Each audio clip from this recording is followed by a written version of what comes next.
Je disais que ce n'est pas un enjeu de lutte contre la corruption. Cela veut dire que toutes les autres pratiques corruptives échappent à la COLDEF. Il s'agit ici de recouvrer des avoirs spoliés. C'est une action du passé. On va fouiller dans les archives, on va fouiller dans le passé pour vérifier les biens qui ont été spoliés et faire rentrer l'État dans ses droits. Cependant, ce que nous avons dit et nous avons constaté dans l'ordonnance qui se répercute du reste sur la composition, c'est que la COLDEF transige à l'article 2. Transiger signifie discuter, échanger, réciproquement. Donc la COLDEF va d'abord discuter avec les personnes et à l'article 22, on dit qu'elle peut arranger. Et si elle arrange, l'action publique s'éteint. Non, pas du tout. Arranger ne rassure pas du tout. Arranger, ça suppose une entente, trouver un juste milieu. Ce n'est pas conforme ni à l'acte tel qu'il a été fait, ni à la sanction qui est prévue. Si on me reproche d'avoir détourné de l'argent X somme, à 5 ans de cela, je vais m'arranger, n'est-ce pas, ayant reproduit, c'est un système de reproduction à l'échelle nationale, ayant reproduit les ressources, évidemment je rembourse. C'est un remboursement que je fais. Je n'ai pas causé de dommages en réalité à la société, parce que la société, quand elle lui cause des dommages, elle punit. Il faut punir pour la pédagogie, il faut punir pour l'avenir, il faut punir même pour l'égalité des citoyens devant la loi. Parce qu'il y en a déjà qui croupissent en prison pour les mêmes comportements, pour les mêmes actes. Et ce n'est pas en tout cas normal que ça là soit un arrangement. D'ailleurs, ce qui nous fait dire, est-ce que certains dossiers ne vont pas justement, ou n'ont pas été à l'origine de ces principes d'arrangement-là. Si on doit arranger, on va arranger pour beaucoup de situations qui méritent d'ailleurs d'être clarifiées, qui méritent de grands procès pour que ça n'arrive plus dans une société normale. Et on ne peut pas aussi consacrer l'impunité.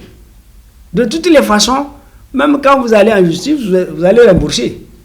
Et vous serez puni par la loi pour que justement d'autres se comportent bien, pour que d'autres se comportent mieux, pour que les biens publics soient à l'avance respectés et protégés. Mais si on pousse l'analyse plus loin, on se rendra compte justement que la COLDEF ne peut même pas atteindre toutes les ressources financières. On a parlé du gel des avoirs, on a parlé du fait qu'on ne peut pas opposer le secret bancaire. Mais est-ce que ceux qui sont, je ne sais pas, supposés être coupables de ce genre de pratiques, est-ce qu'on va trouver de l'argent dans leur compte sur le territoire national?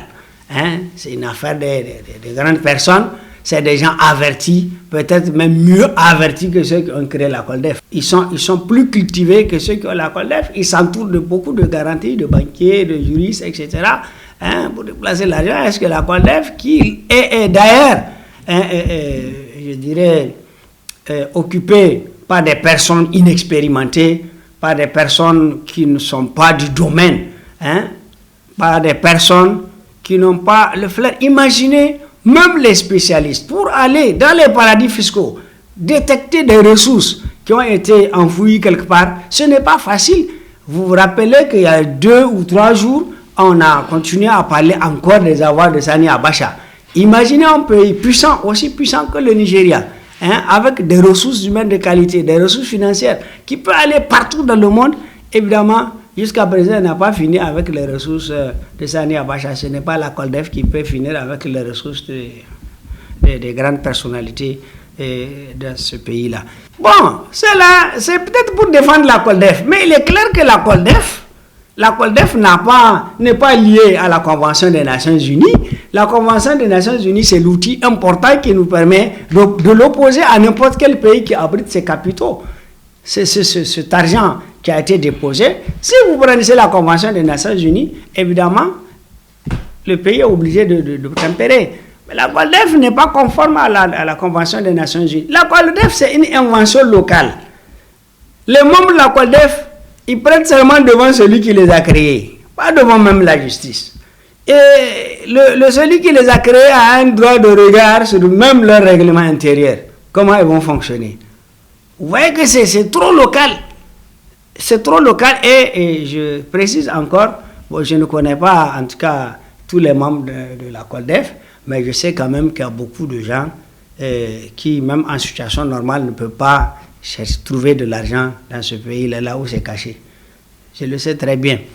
Je pense que la COLDEF, non, les autorités qui ont créé la COLDEF ont commis l'erreur de dissoudre la ALCIA. C'est une erreur monumentale. La ALCIA, c'est un organe de l'État nigérien. La ALCIA a été créée par une loi ordinaire. La ALCIA reste comme les autres tribunaux. Il suffit de lui donner ce cahier de charge. Et d'ailleurs, qui a peur de la ALCIA? Pourquoi avoir peur de la ALCIA? La ALCIA a des rapports, elle est liée à la convention, à toutes les conventions ratifiées par le Niger. Et la ALCIA a des alliances avec les autres organismes des pays de la CEDEAO et au-delà. Donc, la lutte contre la corruption, la lutte contre les fuites des capitaux, la lutte contre la spoliation des capitaux, puisque c'est de ça qu'il s'agit, évidemment, peut se faire plutôt facilement avec la ALCIA qui a des rapports, les organes là-bas qui peuvent l'aider à retrouver les traces des capitaux qui ont été spoliés quelque part. C'est une erreur de croire que la ALCIA ne règle pas les problèmes. C'est justement parce que la ALCIA est personnalisée, c'est ça, on a cette culture.